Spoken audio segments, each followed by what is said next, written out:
Instructions for verification and counting assistance. Introduction.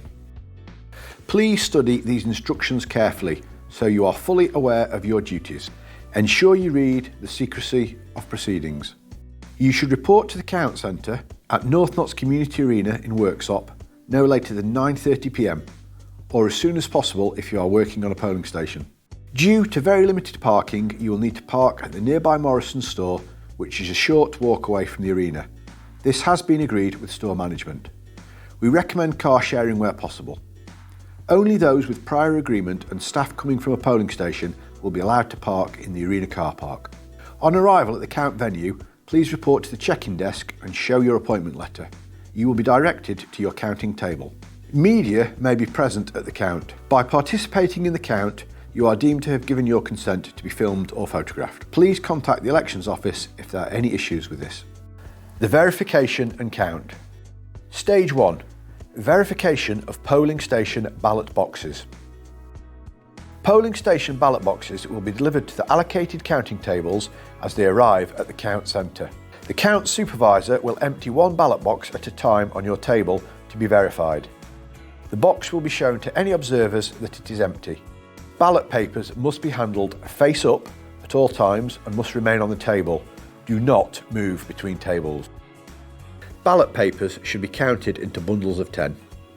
Paperclip the bundle on the left-hand side. A second counter must check the bundle by recounting the number of papers in it. Once the bundle has been checked, move the paperclip to the top centre. This will show it has been checked. Any part bundles of papers, for example less than 10, need a slip attached noting how many papers are in the bundle. The Count Table Supervisor will record the total number of counted ballot papers in the box and report them to the accounting team. If the figures match up, the ballot papers can now be placed in the mixing box for the relevant ward parish at the table. If the figures do not match up, you will be asked to recount the ballot papers again. Steps 2 through 8 will be repeated for all the polling station boxes allocated to your table. Once all the boxes have been verified, the returning officer will make an announcement to commence the count. Stage 2. Verification of postal ballot papers. Postal ballot papers will already be bundled into tens and hundreds and will need rechecking. The Count Table Supervisor will check the figure with the accounting table against the postal ballot paper account. If the ballot papers balance, the postal vote papers will be added to the relevant ward or parish mixing box. Stage 3. Sorting and counting the votes into candidates. The Count Supervisor will put out trays and equipment on your tables. 1 member ward.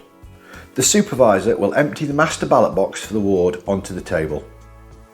You should sort the ballot boxes into the corresponding trays for each candidate. Doubtful ballot papers go in the doubtful tray. Once sorted, count the ballot papers into tens, securing with the paperclip to the left-hand side of the bundle. Another count assistant should check the bundle and move the paperclip to the top centre to show it has been checked. Sort the bundles of tens into hundreds with the relevant candidate card and secure with a rubber band. The Supervisor will call over the returning officer or the deputy returning officer to look at any doubtful ballot papers. The doubtful ballot papers will be stamped either allowed or rejected. Allowed papers will be included in the count. The Supervisor will record the number of votes of each candidate and rejected ballot papers and take to the accounting table. Once the figure is agreed, return the papers to the master ballot box with the paperwork. The returning officer will declare the result and announce the commencement of the count of the next ward allocated to your table. 2 and 3 member wards. The Supervisor will empty the master ballot box for the ward onto your table. You should sort the ballot papers into the corresponding trays for block votes, mixed votes and doubtful votes. Block votes are when all votes are for the same party. All other ballot papers are either mixed votes or doubtful votes. Counting the block votes. One counting pair will count the block votes into bundles of 10, securing with a paperclip on the left-hand side. The bundles should be then double checked. Once checked, move the paperclip to the top centre. Sort the tens into bundles of 100 and secure with a rubber band.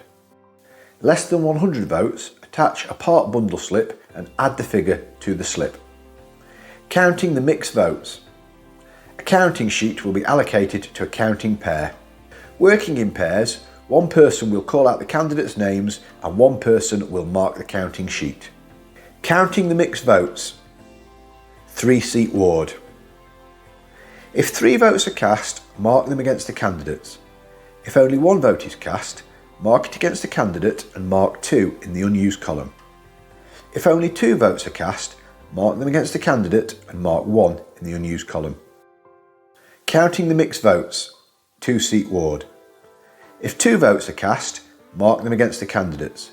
If only 1 vote is cast, mark it against the candidate and mark 1 in the unused column. Continue until all mixed votes are marked off on the counting sheet. Ensure you mark any unused votes on the counting sheet. The supervisor will record the number of block votes against the candidate on the summary sheet. The supervisor will call over the returning officer or deputy returning officer to look at doubtful ballot papers.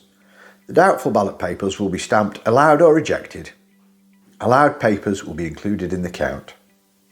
The supervisor will record the number of votes of each candidate and rejected ballot papers and take to the accounting table. Once the figure is agreed, return the papers to the master ballot box with the paperwork. The returning officer will declare the result and announce the commencement of the count of the next ward allocated to your table. Parish and Town Council count.